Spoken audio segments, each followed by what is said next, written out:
ስጋ ሟች ነው፣ ነፍስ ግን ሕያው ናት። ትክክል ነበርክ።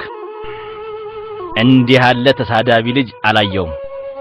ለሌሎች መቀጣጫና ምሳሌ አድርግልኝ። ታዛዥ ነኝ ጌታዬ። በንዴት እንዳትገድለው፣ ሲሰቃይ ማየትሻለሁ። በስመ አብ ወወልድ ወመንፈስ ቅዱስ አሐዱ አምላክ አሜን። ሰማዕቱ ቅዱስ አባ ኖብ።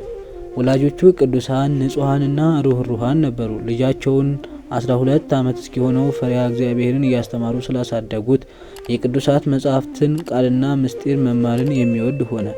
በዘመኑ ዲዮቅልጥያኖስ ክርስቲያኖችን ያሰቃይ ስለነበረ እርሱም ሰማዕትነትን ለመቀበል አሰበ። ወደ ቤተ ክርስቲያን ገብቶ ትምህርት ሲያደምጥ እንዲህ እያለ ሲያስተምራቸውና ሲያበረታቸው ጣዖትን ከምታመልኩ ስለ ክርስቶስ ነፍሳችሁን ለሞት አሳልፋችሁ ብትሰጡ ለእናንተ መልካም ነው የሚለውን ሰማ። ወዲያው ወደ ቤቱ ተመልሶ አባቱ የተወለትን ወርቅና ብር ለነዳያን መጽውቶ ጨረሰ። ከዚያም ተነስቶ ወደ ሀገሩ ገምኑዲም ሄደ። በመንገድም ከባህር ዳርቻ ሉሲዮስ የሚባለውን መኮንን አግኝቶ በመርከብ እንዲወስደው በጌታችን በኢየሱስ ክርስቶስ ስም ለመነው። መኮንኑ ግን አሰቃየው። በዚህ ጊዜ የእግዚአብሔር መልአክ ተገልጦ አጽናናው። ያም መኮንን ወደ ሰሜን ሀገር ሲጓዝ የከበረ ኖብን ከእርሱ ጋር ወሰደው።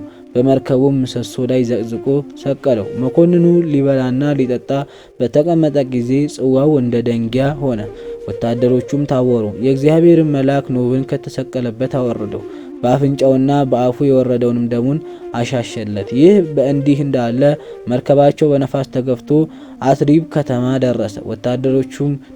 ወታደሮቹም ባዩት ድንቅ ተአምር ተማርከው በኢየሱስ ክርስቶስ ስም ታመኑ።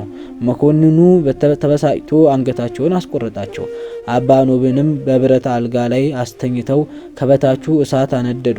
እርሱ ግን በጸሎቱ ዳነ። እንደገናም በመጋዝ ሕዋሳቱንም ሲቆራርጡት የእግዚአብሔር መልአክ አዳነው። ከዚህም በኋላ ወደ እስክንድሪያ ከተማ ወሰዱት። ሟርተኞችና መተተኞች እባቦችን ሰደዱበት፣ ሊቀርቡት ግን አልቻሉም። አንደኛው እባብ በመኮንኑ አንገት ላይ ስለተጠመጠመ እንዲያድነው አባ ኖብን ለመነው። አባ ኖብም እባቡን በትእዛዝ ከአንገቱ ላይ እንዲወርድ አደረገ።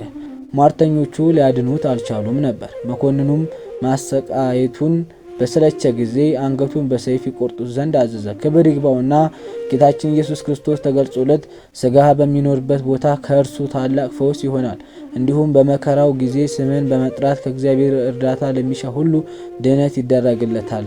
መታሰቢያህንም ለሚያደርግ ሁሉ የተራበ ለሚያበላ፣ የተጠማ ለሚያጠጣ፣ ለቤተ ክርስቲያንም በስምህ መባ ለሚሰጠው፣ የገድልህንም መጽሐፍ ለሚጽፈው ኃጢአቱን ይቅር እለዋለሁ፣ መንግሥተ ሰማያትንም አወርሰዋለሁ ሲል አጽናናው።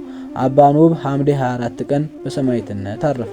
ሥጋውንም ቅዱስ ባስልዮስ አንስቶ ከሁለት አገልጋዮቹ ጋር በደቡባዊ ግብጽ በታችኛው ምድር አውራጃ ኒሳ ወደምትባል ሀገሩ ላከው። ገድሉን የጻፈውም ቅዱስ ዮልዮስ ነው። የአባታችን አባ ኖብ የሰማዕትነቱ በረከት ከሁላችን ጋር ይሁን፣ አሜን።